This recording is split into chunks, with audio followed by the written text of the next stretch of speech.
हा पहा मुंबईचा फेमस वडापाव तयार झालेला आहे। वडा अजिबातच तेलकट झालेला नाही। वड्याचं वरचं कवर पण छान पातळ झालेलं आहे।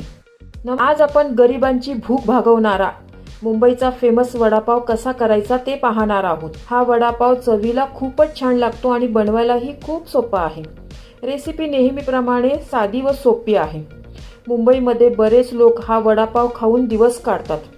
मला नाही वाटत असं कोणी असेल की ज्याला वडापाव आवडत नाही।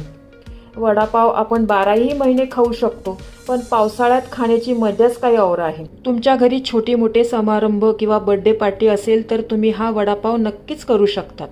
इथे मी बटाटे शिजवण्यापासून तर वडे तेलात कसे सोडायचे याची संपूर्ण कृती दाखवलेली आहे।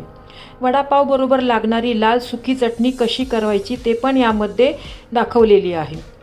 चटणी टेस्टी व क्रंची होण्यासाठी यामध्ये मी एक सिक्रेट पदार्थ घातलेला आहे। संपूर्ण कृतीमुळे रेसिपी थोडी मोठी झालेली आहे, त्यामुळे स्किप न करता पूर्ण पहा। चला तर हा वडापाव कसा करायचा ते पाहूया। एक वडापाव तुम्हाला बनवून दाखवते बघा मी। पाव आहे ना, असं व्यवस्थित तोडून घ्या। त्याच्यावर ही सुकी चटणी लावा।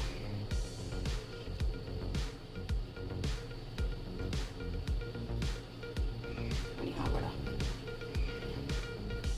मस्त मुंबईचा वडापाव तयार झालेला आहे बघा।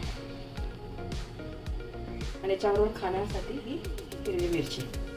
पूर्ण रेसिपी पाहण्यासाठी माझ्या फोटोच्या खालील त्रिकोणावर क्लिक करा, जेणेकरून तुम्ही त्या रेसिपीवर जाल।